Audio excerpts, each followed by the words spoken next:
A legal disclaimer first, and then I'll tell you what this video is all about. Legal disclaimer. What I am about to read you is strictly my opinion. I am not insisting that you believe anything I say, but rather, I highly recommend you use this as a launching point into your own research about the issues that will be presented here. It's my hope that this presentation will spark your own passion to find out about the hidden agendas behind the corruption so pervasive in our world today.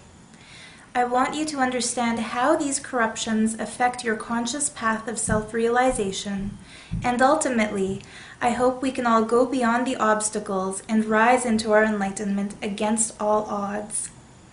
Now that the disclaimer is over with, and now that I don't think anybody can sue me for just speaking my mind, I'd like to welcome all of you to my first ever YouTube video blog. I'm a professional spiritual teacher and counselor, and recently a lot of people have been coming to me asking questions about enlightenment. Basically, a lot of us are at that point in life when we realize there's more to the world than what we can physically see, hear, taste, smell, and touch.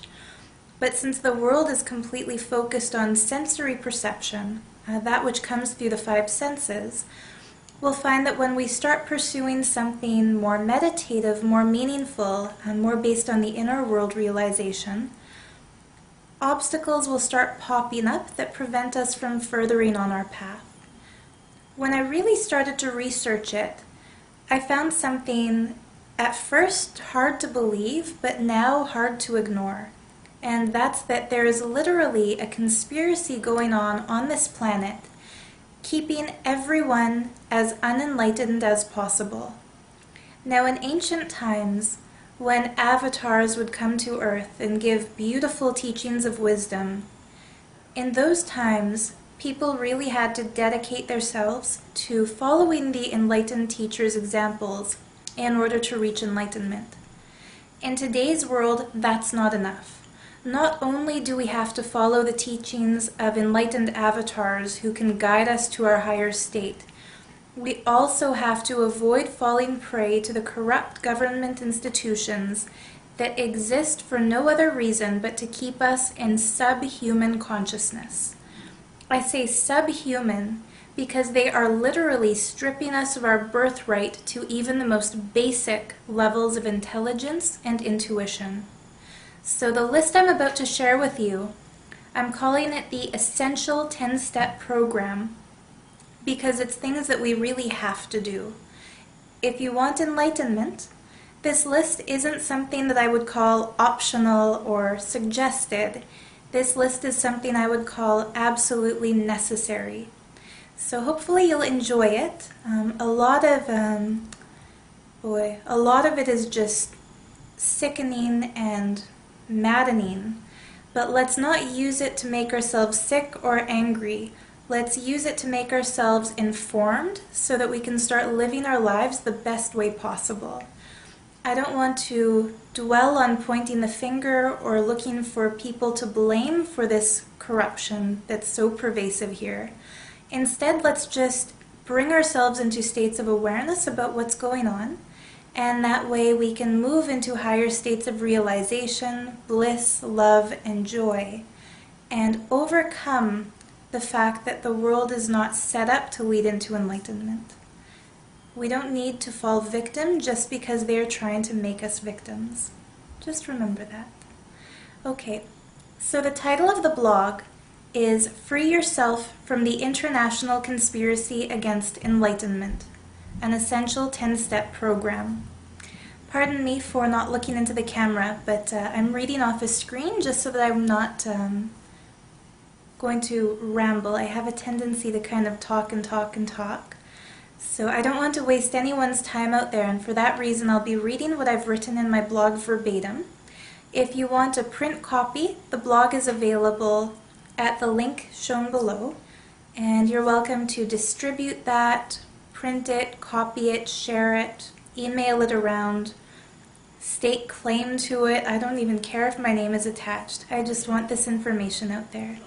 So hopefully you enjoy, and hopefully this is helpful for you. Thank you. In no particular order, the list is this. 1. Don't consume any fluoride ever. 2. Don't consume any aspartame ever. 3. Avoid eating genetically modified and non-organic foods. 4. Avoid watching television. 5.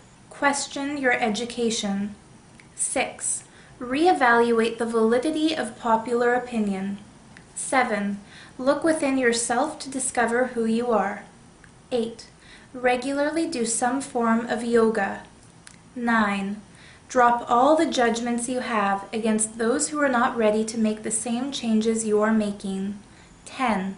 Let enlightenment be your #1 priority.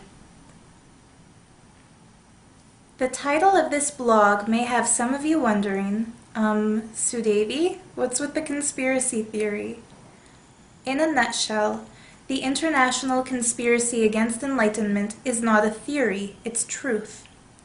As a world community, our freedom is not in the hands of a benevolent spiritual governing body dedicated to peace, love, and bliss. Rather, it's controlled by a minority group of greedy strategists who are oath-bound and sworn to dominate us, profit from us, and keep us in a state of ignorant dependency. Almost every experience we have in this world has been tweaked to keep us dependent upon those who do the tweaking. The food we eat, the water we drink, the jobs we fill, the entertainment we distract ourselves with, the medicines we ingest, and especially the politicians we turn to for help. All of it. The entire mass-marketed global enterprise we call home is a gilded cage for our consciousness. If you take a trusting child and give him chocolate bars, comic books, and video games, then you tell him he's free to do with those gifts whatever he wants, as long as he remembers you're his boss. He will follow your rules always, as long as you continue to replenish his stock of bounty. He will thank you for the candy and the toys, not realizing that they're mere bribes, and in time, you can add more and more restrictions against his freedom. He won't rebel. He will be so conditioned by the comforts of the surroundings you provide him that he won't even know he's being imprisoned. If another child comes to him and tells him he should get away from you and save himself from your restrictive rules, he will fight with that child. He will think the other child is trying to ruin his life because he thinks his life revolves around chocolate, stories, and games. Try the same experiment with a child who thinks for himself, a child who has overcome loss or moved to a new place or stood up against a bully. Basically, try to enslave a child who has realized what it is to be self-sufficient. Give this new child the same chocolate, the same comics, and the same games. Then, like you told the first, tell him that he can do with these whatever he wants, as long as he remembers you're his boss. Just see. He will be suspicious of you. He'll wonder what you're trying to get by bribing him. He'll wonder why you have the audacity to power trip and call yourself his boss just because you give him a few trinkets. He won't even humor you with the chance to set up restrictions against his freedom, because he knows, even before you try to bribe him, that his life is about more than just comfort. Such a child will choose hard freedom over cushy bondage any day. We, as a society, are like the first child. We have been given an abundant food selection, all kinds of technological gadgets, infinite games to occupy our minds, and we're told we can do with all of these whatever we want, as long as we don't forget that the corporate industrial complex is boss. The corporate industrial complex, and along with it, of course, militant governments, dogmatic religions, mind-controlled celebrities, conglomerate-owned media monopolies, and more. Our freedom is being whittled away, and we are allowing it to be whittled away because we don't even know that our lives are about something more than sense pleasures and survivalism. We eat toxic foods and feed them to our children. We flip through pages of trite magazines and grocery store novels. We watch reality television and listen to hypnotic pop music. And even when we intuitively know these things are detrimental to our higher spiritual good, we go on trying to enjoy them anyway, because we've been conditioned to rely on them and only them as escapes from the ennui of our begrudged sectarian jobs. Our captors don't even need to guard the doors of our jail cells because we don't realize they have us under lockdown. Too many will shrug all of this off, thinking the devil you know is better than the devil you don't know, or ignorance is a bliss. They will blindly acquiesce to corrupt politics, contaminated food, mind-rotting television, and toxic vaccinations because they don't feel up to the task of finding tangible replacements for a system they hate but endure. I'd like to propose something radical, though. Those of us who don't know the ins and outs of agriculture don't have to find a replacement for contaminated food. All we have to do is start eating organic. We have to support our local organic farmers because they are the ones who will find a way to supply uncontaminated, nutritious food. All we need to do is support them and share with our friends and families the inspiration to do the same. Those of us who live in cities with fluoridated water don't have to convince everyone in our municipalities to protest against fluoride. We just have to buy decent filters for our own homes, switch to non-fluoridated toothpaste, and again, share with our friends, families, and anyone else we can reach the inspiration to do the same. We don't have to struggle in battle against the FDA to make poisons like aspartame illegal. We just have to opt out of using these poisons in our own foods and drinks. And, as with the other changes we can make, we have the ability to educate those around us to do the same. It's not about fighting a fight, winning an argument, or proving to others that we know more. It's about sharing with others the inspiration to make their lives better as we make our lives better. Basically, excuse me, if we use pop culture as an excuse not to reach our highest potential, then we, and everyone else along with us, will fail miserably to appreciate the greatest blessings of life on earth. If we convince ourselves that change is futile unless everyone else changes first, then nobody will ever change. But if, on the other hand, we choose to do what we know is best, eventually, and sooner than one might imagine, others will follow.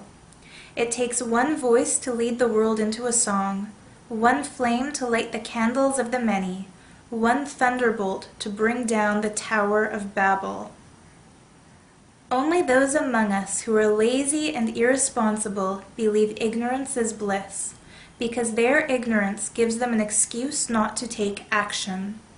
Those of us who have responsibility, though, the ability to respond, would never choose ignorance over awareness. Awareness is bliss. The devil you know is a devil for sure, but in the unknown you may find an angel. So how do we gain awareness? How do we stop blindly accepting the devil we know and, as a result, welcome in the possibility of an angel we don't know? Listen on. Think of this list as a starting point and a way to emancipate yourself from the war they're fighting failingly, to keep you and everyone else under their tyranny. We do not need to fight back, but instead take a book out of the page of Gandhi and peacefully, passively resist, falling prey to their hidden agenda. Remember, dear YouTube watchers, we are human beings, not consumers. We are sparks of spiritual consciousness, living in human bodies on earth. We are the children of a loving, creative source. We are not citizens. We are not members of one demographic or another.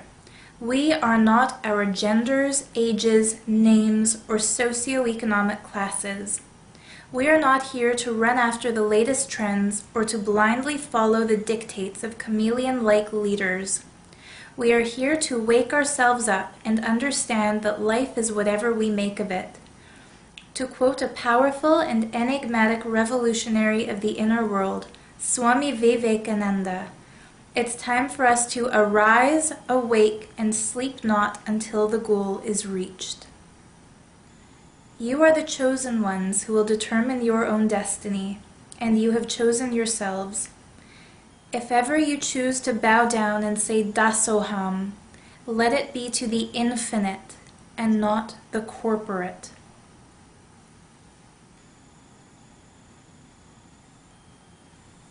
Next video, we'll go into detail about why to stop using fluoride, and in subsequent videos I'm breaking them up in parts for convenience.